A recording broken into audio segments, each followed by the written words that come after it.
Hello everyone, यहाँ पर हम टॉप 50 क्वेश्चन करने वाले हैं यूपी जीके के। जो यूपी ट्रिपल एससी आयोग ने अभी हाल ही में पेपर कंडक्ट करवाए हैं 2024 और 25 में। तो यहाँ से अभी जो आने वाले पेपर हैं जैसे कांस्टेबल, लेखपाल, लोअर पीसीएस, इन सब में यहाँ से क्वेश्चन रिपीट होने की संभावना बहुत ज़्यादा है।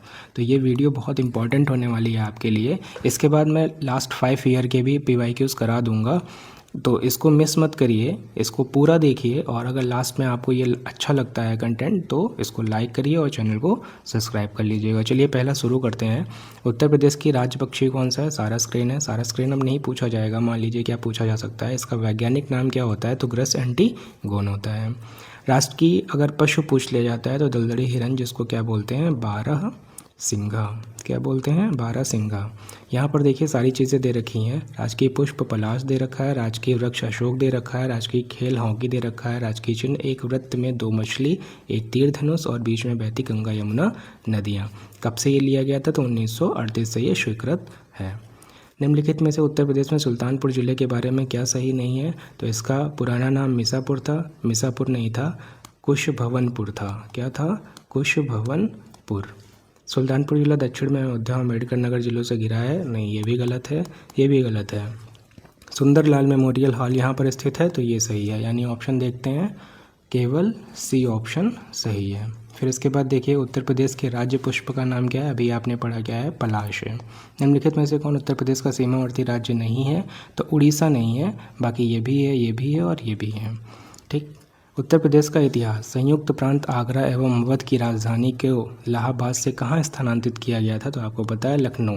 1950 से उत्तर प्रदेश का नाम पड़ गया था। इसको पहले संयुक्त प्रांत भी कहा जाता था। फिर इसके बाद बुद्ध ने दुख से मुक्ति पर अपना पहला उपदेश आपको पता है सारनाथ में दिया गया था, जिसको बोलते हैं धर्म चक्र परिवर्तन। क्या बोलते हैं? धर्म चक्र परिवर्तन। बुद्ध ने किस उम्र में परिनिर्वाण प्राप्त किया था? तो 80 वर्ष की उम्र में। कहाँ प्राप्त किया था? कुशीनगर में प्राप्त किया था। द आदि पुराण। आदि पुराण किस तीर्थंकर का संग्रह है? तो किस तीर्थंकर का संग्रह है? आदिनाथ। नाम से ही क्लियर हो जाता है, तो ये आसानी से याद हो जाएगा। 23वें तीर्थंकर पार्श्वनाथ से जुड़ा प्रतीक है, तो कौन सा जुड़ा है? सांप। पार्श्वनाथ से जुड़ा प्रतीक कौन सा है? सांप। वैसे ही जो महावीर हुए थे, महावीर से सिंह जुड़ा हुआ है और नेमिनाथ से शंख जुड़ा हुआ है। उन्नाव जिले का पूर्व नाम क्या था? उन्नाव जिले का पूर्व नाम सवाई गोदो था। उन्नाव जिले का पूर्व नाम सवाई गोदो था, इसको जरूर याद कर लीजिएगा। और उन्नाव में एक पक्षी अभ्यारण्य है जिसका नाम है नवाबगंज पक्षी अभ्यारण्य। लखनऊ के किस नवाब ने बड़ा इमाम बाड़ा कॉम्प्लेक्स का निर्माण कराया था? तो आपको पता होना चाहिए, ये किसने कराया था? वो सफदर जंग ने कराया था। किसने कराया था? सफदर जंग ने करवाया था। इसके बाद देखिए अगला, इन इलाहाबाद संधि पर किस वर्ष हस्ताक्षर किए गए जिसके परिणाम स्वरूप उत्तर प्रदेश के कुछ हिस्सों पर ब्रिटिश नियंत्रण हो गया? तो 1765 की एक संधि हुई थी जिस पर रॉबर्ट क्लाइव और मुगल बादशाह शाह आलम द्वितीय ने क्या किया था? शाह आलम द्वितीय ने सिग्नेचर किया था और यहाँ से इलाहाबाद की संधि हुई थी। प्रसिद्ध कवि अमीर खुसरो किस शहर के थे? तो किस शहर? पटियाली। कौन सा शहर? पटियाली। एटा जिले के पटियाली में 1253 में इनका जन्म हुआ था। वर्ष 1858 में दिल्ली डिवीज़न को उत्तर पश्चिमी क्षेत्र से अलग कर दिया गया और उत्तर प्रदेश की राजधानी आगरा से कहाँ स्थापित की गई थी? तो आगरा से इलाहाबाद स्थापित की गई थी। आपको पता है कि 1857 की तब क्या हुई थी? क्रांति हुई थी। उसके बाद अब आपसे ये क्वेश्चन पूछ लिया जा सकता है कि 1857 की क्रांति सबसे पहले कहाँ से शुरू हुई थी? तो इसको कमेंट में आप बताइए कहाँ से शुरू हुई थी। उस स्वतंत्रता सेनानी की पहचान कीजिए जिन्होंने भारत के स्वतंत्रता संग्राम में महत्वपूर्ण भूमिका निभाई और उत्तर प्रदेश के बिजनौर जिले से थे। कौन से थे? बख्त खान। आपको पता है ये भी 1857 की क्रांति में बहुत बढ़ चढ़कर हिस्सा लिया था। फॉर्म। फिर अवध किसान सभा के संबंध में निम्नलिखित कथनों पर विचार कीजिए। 1920 में रूर प्रतापगढ़ में गठित थी। किसानों के विरुद्ध तालुकेदारों की दमनकारी प्रथाओं के जवाब में बनाई गई थी। नजराना और बेगार का उन्मूलन करने का किया गया था। महात्मा गांधी और जवाहरलाल नेहरू जैसे नेताओं का ध्यान आकर्षित किया जिन्होंने इनके मुद्दों का समर्थन किया। चौधरी चरण सिंह द्वारा स्थापित की गई थी। तो कितने सही हैं? सभी 4 सही हैं, एक सही नहीं है। तो चलिए देख लेते हैं। बाबा रामचंद्र ने 17 अक्टूबर 1920 को रूट प्रतापगढ़ में स्थापित की थी। विरुद्ध तालुकेदारों की दमनकारी प्रथाओं के जवाब में बनाई गई थी। नजराना और बेगार प्रथा का उन्मूलन करने का विरोध किया। इस किसान सभा ने गांधी और जवाहरलाल नेहरू जैसे नेताओं को ध्यान आकर्षित करने का समर्थन किया था। ठीक है, बाबा रामचंद्र ने की थी, बस इसको याद रखिएगा, ये इम्पोर्टेंट है। अब देखिए 1857 में कुछ केंद्र थे जहाँ से नेताओं ने क्या किया था, लीड किया था। तो उसको देख लेते हैं कौन सा किससे रिलेट करता है। जैसे लखनऊ का आपको पता है बेगम हजरत महल थी। इलाहाबाद से कौन थे? लियाकत अली थे। ठीक है, अगर मथुरा की बात करते हैं तो मथुरा से कौन से थे? देवी सिंह थे। मेरठ से मथुरा कदम सिंह थे। ठीक है, फिर अगला देखते हैं। अगला है एका आंदोलन के बारे में निम्नलिखित में से कौन सा कथन गलत है? एका आंदोलन क्या था? एक एक्चुअली अवध में किसानों के शोषण के विरुद्ध चलाया गया एक आंदोलन था। तो इसमें मेनली क्या था? ये गलत है। यह आंदोलन मुख्य रूप से जमींदारों के नेतृत्व में नहीं, किसानों के लिए चलाया गया था, किसानों के शोषण के विरुद्ध। मध्यकालीन भारत के प्रसिद्ध सूफी संत का नाम बताइए जो उत्तर प्रदेश के थे और उन्होंने आखिरी कलाम और पद्मावत। पद्मावत आपको पता है किसने लिखी थी? मलिक मोहम्मद जायसी ने लिखी थी। फिर मूल रूप से बलिया उत्तर प्रदेश के रहने वाले श्री चंद्रशेखर ने राष्ट्रीय नेता बनने से पहले उत्तर प्रदेश में किस राजनीतिक दल के महासचिव के रूप में कार्य किया? तो किसमें किया था? प्रजा सोशलिस्ट पार्टी। ये स्थापित कब हुई थी? तो देख लीजिएगा 1955 से 56 के रूप में इन्होंने कार्य किया था। 1977 से 1988 में जनता पार्टी के भी अध्यक्ष थे। ये सारी चीज़ें इंपॉर्टेंट हो जाती हैं। अवध के शासन के अंतिम चरण में कानपुर का निर्माण कई गांवों को मिलाकर किया गया। निम्नलिखित में से कौन सा गांव उन गांवों में से एक नहीं था? ठीक है, तो इसको देखिए कौन सा नहीं था? बिठूर नहीं था। ठीक है, कानपुर का अगर मूल नाम पूछ लेता है, जैसे अभी आपसे ऊपर पूछा गया था उन्नाव का पुराना नाम, तो क्या था? सवाई गौदो। तो कानपुर का अगर पूछ लिया जाए तो क्या था? कान्हपुर। ठीक है, मुगल साम्राज्य के पतन के बाद 1803 में अंग्रेजों द्वारा आगरा शहर पर कब्जा करने के लिए किस सत्ता का नियंत्रण था? तो किस सत्ता का नियंत्रण था? मराठा का नियंत्रण था। ठीक है, फिर अगला देखते हैं। यहाँ पर भी कुछ दिए गए हैं मिलान करने के लिए। तो नाना साहब आपको पता है कहाँ पे थे? कानपुर से।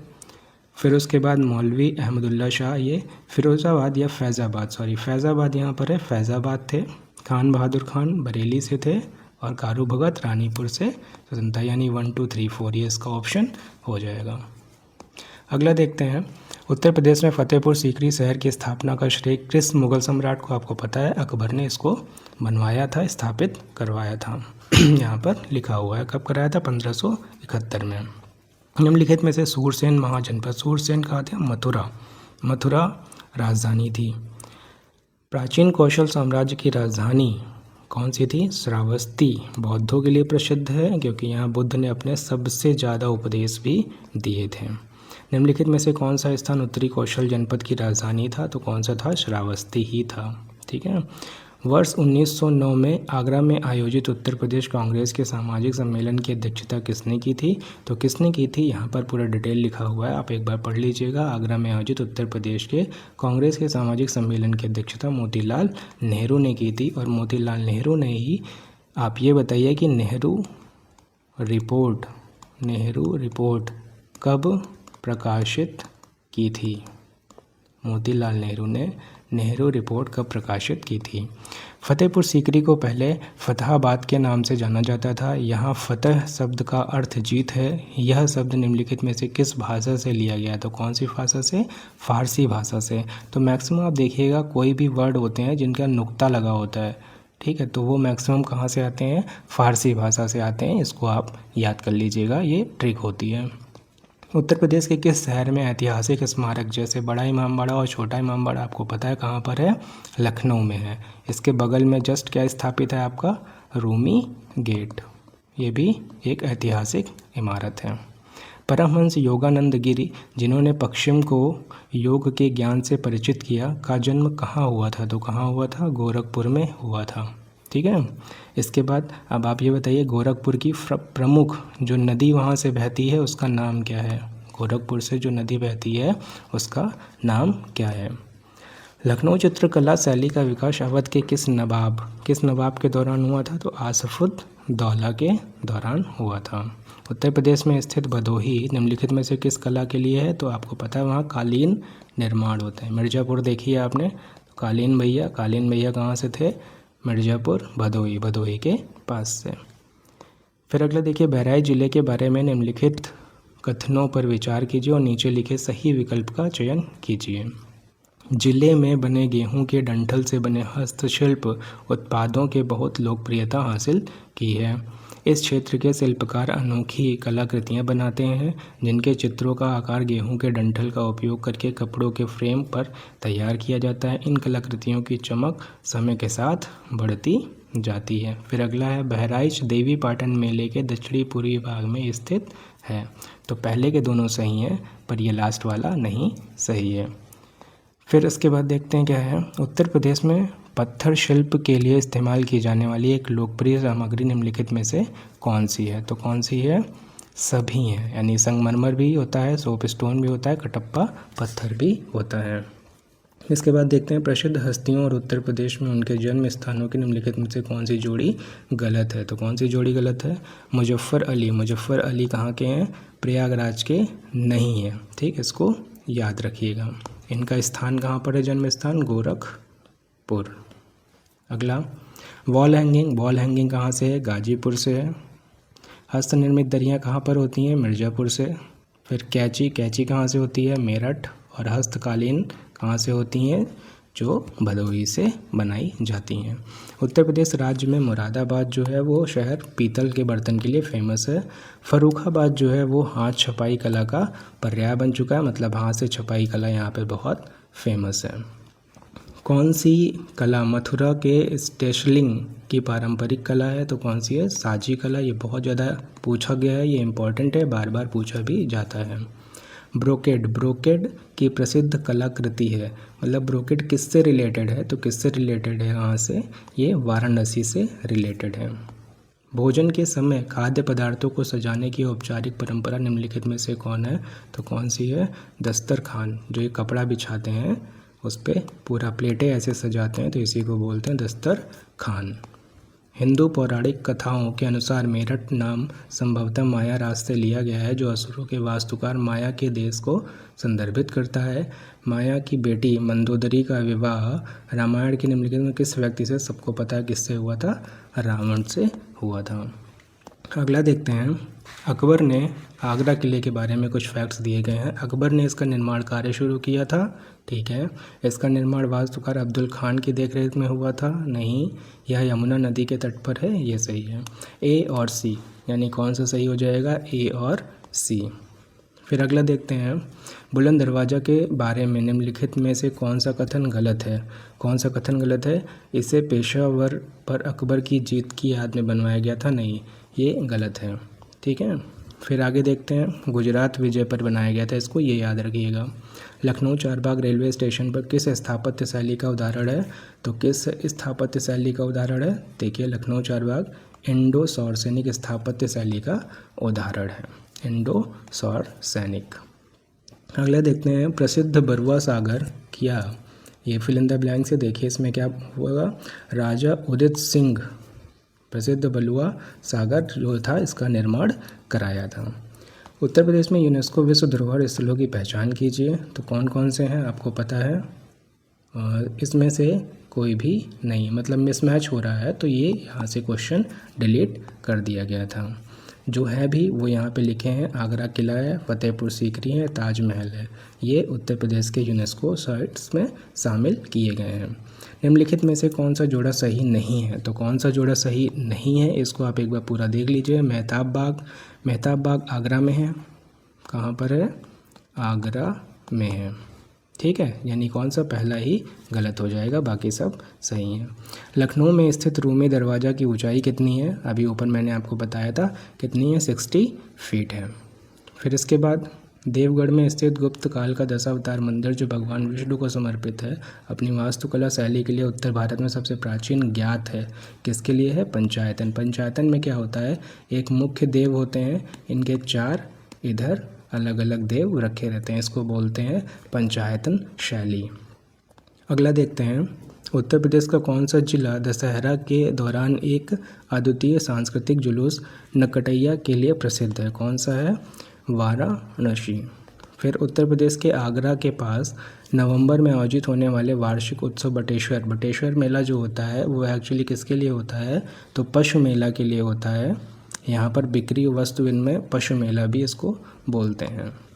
उत्तर प्रदेश अपनी संस्कृति और उत्सव समारोहों के लिए जाना जाता है। इसे ध्यान में रखते हुए कौन सा शहर नौचंदी मेले का आयोजन करता है? नौचंदी फेमस मेला है कहाँ का? मेरठ का। प्रयागराज में महाकुंभ 2025 कब आयोजित किया गया था? बहुत चर्चा का विषय था। तो ये कब आयोजित किया गया था? 13 जनवरी 2025 से 26 फरवरी 2025 को। तो ये बहुत ही इंपॉर्टेंट है। इसके आगे के जो 50 और बचे हैं वो नेक्स्ट वीडियो में कवर हो जाएंगे। इसको 1 से 2 बार देख लीजिएगा, यहाँ से 1-2 क्वेश्चन बनेंगे ही बनेंगे। आने वाले पेपर जो लेखपाल कांस्टेबल लोअर पीसीएस हैं, जो सीरियस कैंडिडेट हैं, इसको ज़रूर फॉलो करें।